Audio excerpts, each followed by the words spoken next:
Hello everyone, welcome to Elifer Academy. Welcome to another lecture of Engineering Mathematics 1.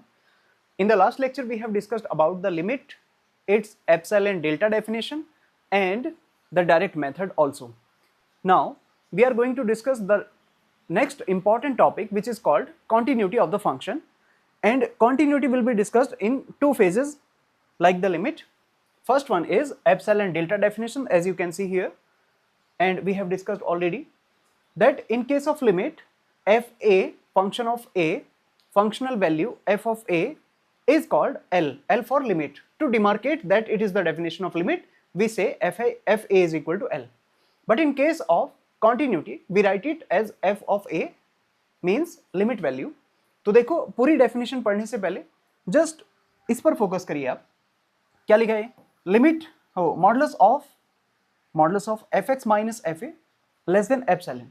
तो अब याद करो, हमने इस चीज को क्या लिखा था वहां, इस वाले को f ऑफ a को हमने लिखा था L and this x minus a, modulus of x minus a is nothing but same value जो हमने लिमिट में यूज की थी, modulus of x minus a less than delta.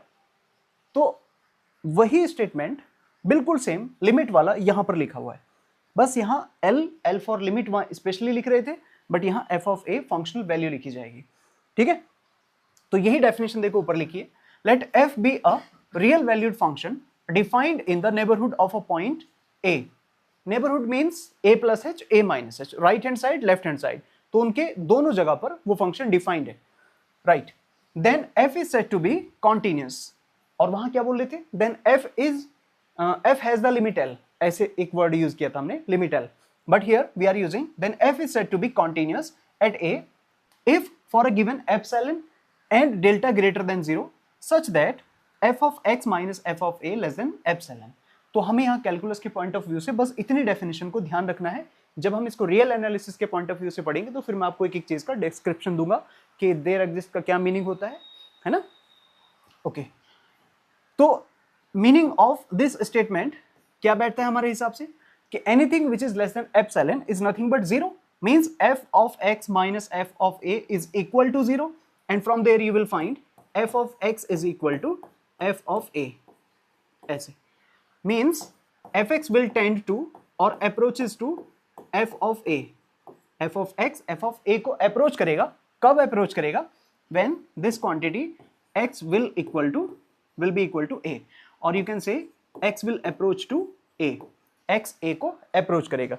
So in this scenario we will say that this is fx minus fa is nothing but 0, so it will give you fx equal to fa when x minus a which is less than delta, so x minus a will be 0 and x will be a.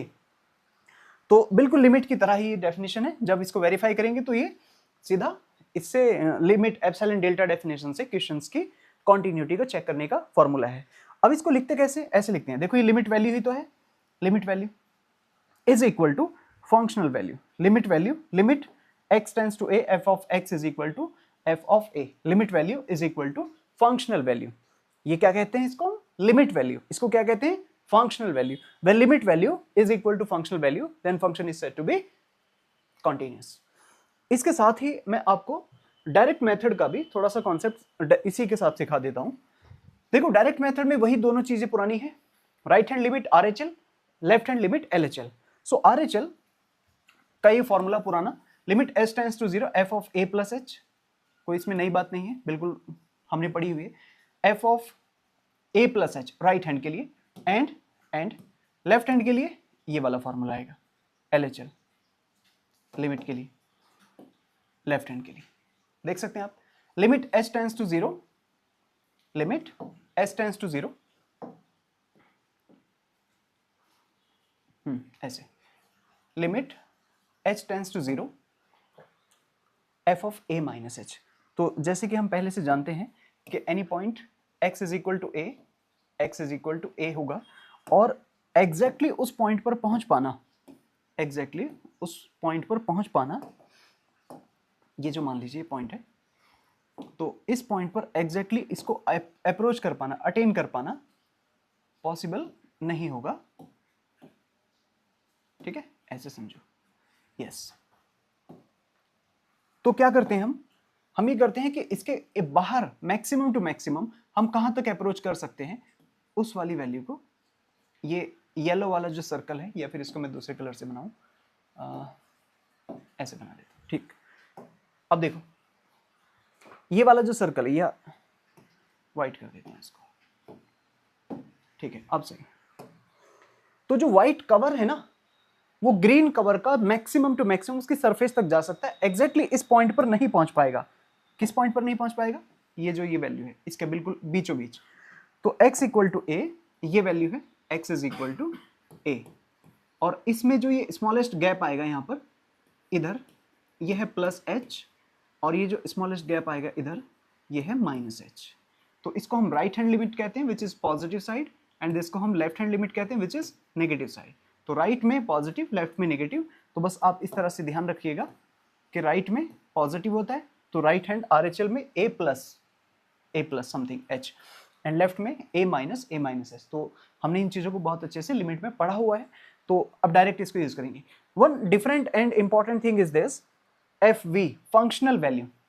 इस functional value को हम FV कहते हैं, और short में हम इसको ऐसे लिखते हैं, f of a is called functional value. क्या बोलते हैं इसको हम? Functional value. तो कंडीशन ये है कि if RHL, LHL and functional value both are same, both नहीं, all the three are same, RHL, LHL and functional value all are same. अगर ये तीनों इक्वल हो जाती हैं, then function is said to be continuous. Otherwise function क्या होगा? Discontinuous होगा। फंक्शन अगर इसके अलावा कुछ है तो डिसकॉन्टिन्यूअस होगा। And besides these conditions there may be otherwise these 5 conditions. क्या मतलब है कि अगर वो इक्वल नहीं होगा तो 5 ये कंडीशन होती है। इनमें से आप पहले एक बार पांचों देख लो, फिर मैं उसको बाइफरकेट करके 3 में डिवाइड कर दूंगा। जरा देखो इधर, first case is removal discontinuity, जब RHL LHL तो इक्वल हो बट फंक्शनल वैल्यू इक्वल ना हो। RHL and LHL both are equal but functional value is not equal, तो हम उसको कहते हैं रिमूवल या रिमूवेबल। मींस FA को रिमूव कर दो किस वैल्यू से?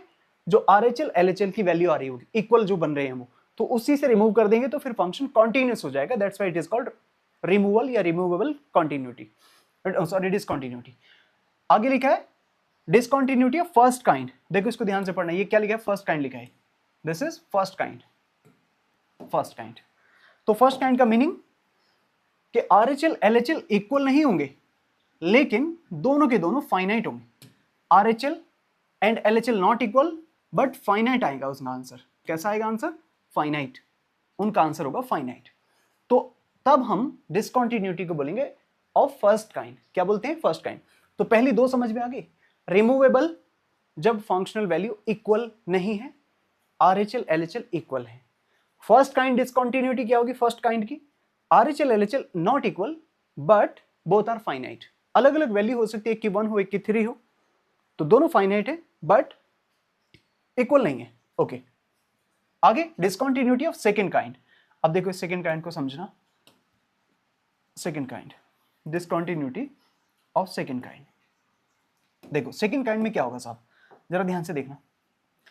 अगर RHL LHL में से कोई एक एग्जिस्ट ना करे, does not exist, any one of RHL और LHL does not exist. Does not exist मतलब इंफिनिटी हो जाए, ऑसिलेटरी फंक्शन हो जाए, अनडिफाइंड वैल्यू हो जाए, that kind of RHL and LHL any one of them will not exist. तब उस केस में हम कहेंगे डिसकंटिन्यूटी ऑफ सेकंड काइंड। उसके बाद एक आती है मिक्स्ड डिसकंटिन्यूटी। अब मिक्स्ड डिसकंटिन्यूटी को पढ़ो जरा, क्या है इसके अंदर। देखो क्या लिखा है, mixed discontinuity if any one of RHL और LHL does not exist plus any other RHL is not equal to functional value, या LHL is not equal to functional value. मतलब एक तो एग्जिस्ट ना करे लेकिन दूसरा वाला फंक्शनल वैल्यू के इक्वल ना हो, उस केस में हम इसको कहते हैं मिक्स्ड डिसकंटिन्यूटी। और जरा ये देख लो ये क्या नाम लिखा, इनफाइनाइट डिसकंटिन्यूटी, यानी कोई एक इनफाइनाइट हो जाए, इसमें एक डज नॉट एग्जिस्ट हो जाए, इसमें एक इनफाइनाइट हो जाए, और इसमें भी तो यही केस है, डज नॉट एग्जिस्ट। तो कंप्लीटली हम क्या करते हैं, ध्यान से सुनना मेरी बात को, कंप्लीटली हम ये करते हैं सर कि ये जो थर्ड वाला टाइप है ना, ये वाला, और फोर्थ वाला और फिफ्थ वाला, थर्ड फोर्थ फिफ्थ को हम कंबाइंडली सेकेंड टाइप ही समझ के पढ़ते हैं। एग्जैक्टली तो ये बाइफर्केशन है। ये थोड़ा आईआईटी गेट वगैरह के क्वेश्चंस इस पर पूछे जाते हैं इस वाले कॉन्सेप्ट पर, लेकिन हम इंजीनियरिंग के जो लेवल पे पढ़ रहे हैं हम बस रिमूवल, डिसकंटिन्यूटी और सेकंड, फर्स्ट काइंड और सेकंड काइंड पढ़ेंगे। तो फर्स्ट काइंड में समझ लो फाइनाइट आंसर आएगा, बट वो इक्वल नहीं होंगे। RHL is not equal to LHL, और यहां इस केस में any one of RHL LHL does not exist, बस इतना बोलेंगे तो सेकंड काइंड से काम चल जाएगा। गेट में इस टाइप से क्वेश्चन आएगा वहां पर, ठीक है। और अगर इसको पूरा डिटेल में पढ़ना है तो ऐसे है कि मिक्स्ड में क्या होगा, RHL में LHL में कोई एक एग्जिस्ट ना करे, और जो एग्जिस्ट कर रहा है वो फंक्शनल वैल्यू के बराबर भी ना हो। अच्छा, और इनफाइनाइट में क्या होगा, कोई सा एक डायरेक्टली इन्फिनिटी हो रहा होगा, तो इनफाइनाइट डिसकंटिन्यूटी फिर नाम से आएगा। मिक्स्ड, इनफाइनाइट, ये शब्द जो है वो गेट एग्जाम में या IIT JAM एग्जाम में या किसी और कंपटीशन के एग्जाम में पूछे जाते हैं, है ना। तो उसके लिए आप थोड़ा सा इनका नाम याद रखिएगा, इसलिए मैंने डिटेल में सारे नाम लिख दिए हैं, ये थोड़ा सा एक बार आप देख लीजिएगा, ठीक है। तो मोटी मोटी बात यह है कि आपको किसी फंक्शन का कॉन्टिन्यूटी चेक करना है तो RHL, LHL और फंक्शनल वैल्यू तीनों चेक करो, और अकॉर्डिंग टू द सिनेरियो जब आप यहाँ पर देखेंगे कि इसमें अगर ये तीनों इक्वल आ गए तो कंटिन्यूस होगा, लेकिन फंक्शनल वैल्यू के इक्वल नहीं होगा तो रिमूवेबल। RHL LHL इक्वल नहीं होंगे बट एग्जिस्ट करेंगे, फाइनाइट होंगे तो फर्स्ट काइंड, और इनमें से कोई एक भी आ जाए, मतलब RHL और LHL में से कोई एक भी डज नॉट एग्जिस्ट, तो हम कह देंगे रिमूवेबल का डिसकंटिन्यूटी का सेकंड काइंड है। ये फर्स्ट काइंड है, ये सेकंड काइंड है, पूरा कंबाइंडली 3 4 5 को, यानी हम 3 के नाम के अंदर ही इनको ले पाएंगे, क्योंकि डज नॉट एग्जिस्ट में ये मिक्स वाला भी आ गया और इनफाइनाइट के केस भी आ गया इसी के अंदर, ठीक है। अब एक क्वेश्चन मैं आपको कराता हूं जरा। पहले एक सवाल करते हैं based upon epsilon delta definition पर। तो जैसे लिखा है, by using epsilon delta definition prove that the function fx equal to sin x is continuous at x equal to a। तो इसमें क्या करेंगे सर, आप सबसे पहले ऐसे लिखेंगे, गिवन दैट जो फंक्शन गिवन है, please note that given that f of x is equal to sin x and the value of x कहां पर चेक करनी है, कहां पर चेक करनी है, eight x is equal to a, x की वैल्यू a पर चेक करनी है।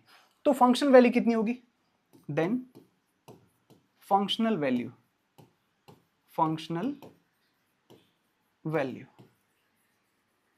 f of a will be equal to sin a, ऐसे आ जाएगा। f of a किसके बराबर होगा, sin a के बराबर होगा।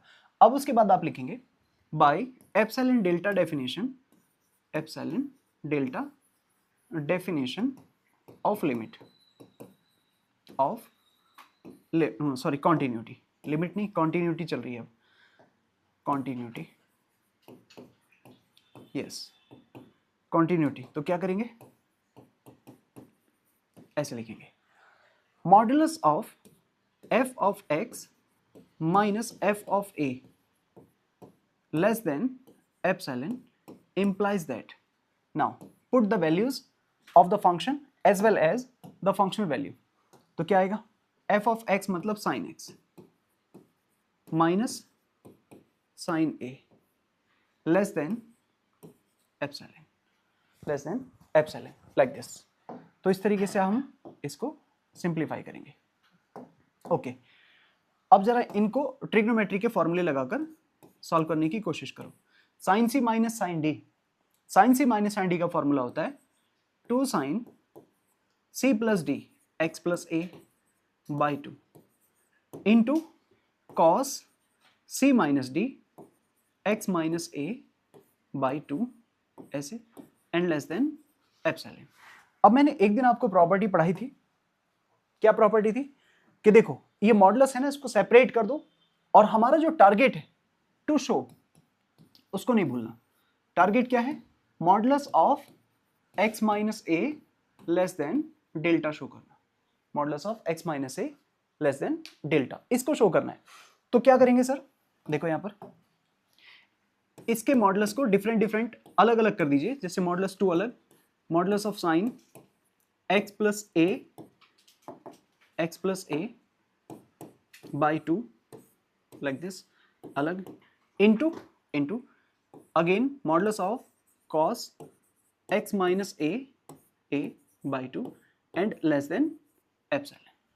और फिर मैंने आपको एक बात समझाई थी कि आपको बस अपने टारगेट पे ध्यान देना है, x माइनस ए हमें रखना है, बाकी सब एलिमिनेट होंगे with the help of less than equal to 1। तो कुछ प्रॉपर्टीज हम यूज करेंगे ट्रिग्नोमेट्रिक फंक्शन की, कुछ एंगल प्रॉपर्टी। तो जैसे कि ये है साइन ऑफ दिस एंगल, तो हमें पूरा रिमूव करना है यहां से, x प्लस ए भी नहीं चाहिए।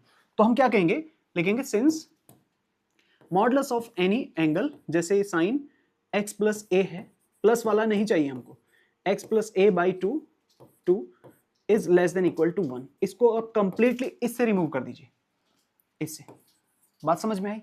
तो यानी ये यहां से गायब, sign x plus a by two, sine theta का जो मॉडुलस होगा वो less than equal to 1, range of sine is this.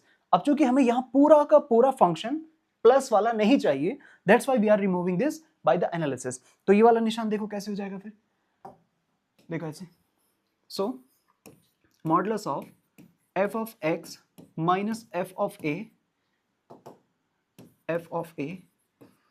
less than epsilon is equal to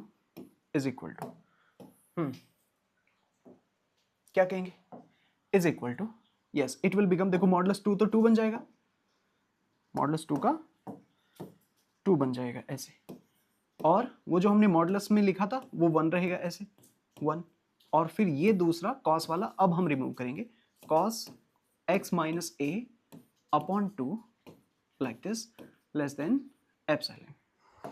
समझ में आ रही कहानी? अब क्या करेंगे, अब फिर देखो सिर्फ हमें x माइनस ए चाहिए, तो क्या कहेंगे, since modulus of any cos theta is less than equal to theta, इसलिए so modulus of cos x minus a by 2 modulus में ऐसे x minus a by 2 yes will be less than equal to x minus a by 2, just only this angle. तो ये theta का काम कर रहा है। क्या आपको बात समझ में आई? जहां हमें जिस टर्म को पूरा कंप्लीट एलिमिनेट करना है, like this sign x plus a, क्योंकि इसकी जरूरत नहीं है, we need only x minus a, the requirement is to complete the definition of x minus a less than delta, because we are starting from fx minus fa less than epsilon like the limit, और कहां पहुंचना है, x minus a less than delta पर। तो ये target है आपका बस x minus a, और इसके अलावा जो कुछ भी है with the help of real analysis we will remove that। तो देखो ये लेस देन हुआ, तो हम यहां पर लेस देन का निशान यूज करना है, कहां पर, इसको थोड़ा लेफ्ट साइड ऐसे करके, ये लेस देन का निशान ऐसे आएगा, it implies that less than equal to this one. और अब क्या करने जा रहे हैं, ये सेम फंक्शन रहेगा, सेम, बस ये x माइनस ए लिखा जाएगा। सो दिस क्वांटिटी कौन सी वाली, ये वाली, ये ऊपर ऊपर की व्हाइट वाला, this portion will become like this. कैसे होगा देखो, ध्यान दो इधर, हम यहां से कॉस हटा देंगे बस, और ये इसके साथ ऐसे लिखेंगे, and this modulus 1 will be 1, and 2 into 1 कितना हो जाएगा, it implies that less than equal to 2 into, and out of this modulus it will become x minus a का modulus अलग like this, and modulus 2 is just equal to 2 and less than epsilon, ऐसे हो जाएगा, it implies 2। अब क्या करना है, देखो करना ये है सर, थोड़ा ध्यान देंगे तो कि ये जो 2 है, 2 से 2 कैंसिल हो गया, तो अब आपको यहां सीधे सीधे नजर आएगा that it implies to less than equal to modulus of x minus a less than epsilon. और जब कभी ऐसा हो जाए तो तुरंत इसको आप क्या कहना है, डेल्टा से। Reason is same, that in case of independent variable we say epsilon equal to delta. Epsilon dependent variable का है, याद है, डिपेंडेंट वेरिएबल का, एप्सिलॉन इंडिपेंडेंट एक्स वाले वेरिएबल का। तो बस एक लाइन ये लिख देंगे, कैसे, it means, it implies that modulus of x minus a less than delta whenever, या ऐसे बस ऐसे लिख दो, where delta is equal to epsilon exist, ये एग्जिस्ट कर रहा है, ठीक। और उसके बाद एक लाइन बस डेफिनेशन के लिखेंगे 10 yes modulus f of x minus f of a less than epsilon whenever modulus of x minus a less than delta and for all epsilon delta greater than 0। ठीक है, तो इसका मतलब क्या हुआ कि डेफिनेशन जो है ये वेरीफाई हो रही है, दिस डेफिनेशन इज वेरीफाइंग, दस इज वेरीफाइड। ये क्या हो गया, वेरीफाई हो गया है ना, is verified, that is function is continuous, that is function is continuous at x is equal to a। x की वैल्यू a पर फंक्शन कॉन्टिन्यूस होगा और उसको लिखेंगे कैसे, देखो ऐसे लिखते हैं, एनी फंक्शन उसकी जो लिमिट वैल्यू है वो ऐसे आ जाएगी, that is limit x tends to a of sin x is equal to sin a। ठीक है, sin x is equal to sin a, सही है। तो ये होगा इसका पूरा कंप्लीट आंसर, इस तरह से आप इसको सॉल्व करके लिख देंगे। ठीक है, आई होप आपको ये समझ में आया होगा किस तरह से मैंने लिखा। एप्सिलॉन डेल्टा डेफिनेशन में आपको पहले फंक्शन की लिमिट पता होनी चाहिए, जैसे कि हमने यहाँ पर फंक्शनल वैल्यू निकाली f of a sin a। After that use this definition f of x minus f a less than epsilon sin x minus sin a and then use some trigonometric formula, जैसे यहाँ पर sin c minus sin d का formula लगा है 2 sin c plus d by 2 and cos c minus d by 2। ठीक है, ये formula होता है इसमें। उसके बाद आपको ध्यान देना अपने टारगेट पर, that we have to show only x minus a less than delta. तो कैसे भी करके आपको x minus a less than delta लेके आना है। अब वो कैसे भी करके का मीनिंग होता है, थोड़ा सा लॉजिकली आप उसका एनालाइज कीजिए। जैसे साइन का जो भी एंगल है हमें ये प्लस में दिख रहा है, तो हमें प्लस वाला एंगल नहीं चाहिए, that's why we replace that complete angle sine x plus a by 2 with less than equal to 1, तो इसकी जगह तो 1 आ जाएगा। ठीक है, फिर उसके बाद हमने cos को, इस cos को रिप्लेस करना चाहा, तो हमने कहा कि देखो cos theta less than equal to theta अपने एंगल से छोटा होगा इस तरह से, तो हमने इसको रिप्लेस कर देना x माइनस a बाई 2 से, तो ये रिप्लेस हो गया, फिर 2 से 2 cancel and simply you can see that modulus of x minus a is directly less than equal to epsilon.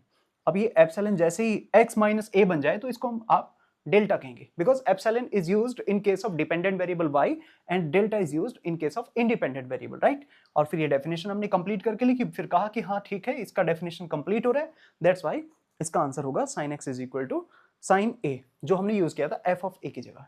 ठीक है, तो इस तरह से आपको ये सभी के सभी क्वेश्चंस करने होते हैं with the help of epsilon delta definition. एक दो क्वेश्चन मैं आपको होमवर्क में देता हूं, जैसे एक सवाल ये लिखा है f of x equal to sine square x, तो इसको आप एप्सिलॉन डेल्टा डेफिनेशन से सॉल्व करके देखिएगा और किस तरह से इसको आप x minus a less than x equal to a पर ही है, x minus a less than delta दिखाएंगे। आप इसमें थोड़ा ट्राई कीजिए, नहीं होगा तो हम नेक्स्ट लेक्चर में इसको डिस्कस करेंगे। ठीक है, तो आज हमने ये डेफिनेशन पढ़ी, epsilon delta definition of continuity, and based upon this हमने एक क्वेश्चन भी सीखा, एक आपको होमवर्क दिया है। ये हमारा जो नंबर है इस पर आप कांटेक्ट कर सकते हैं और एक टेलीग्राम चैनल को जरूर ज्वाइन कर लीजिए, क्योंकि सारी पीडीएफ आपको वहीं पर मिलेंगी, ये सारी की सारी फ्री ऑफ कॉस्ट है।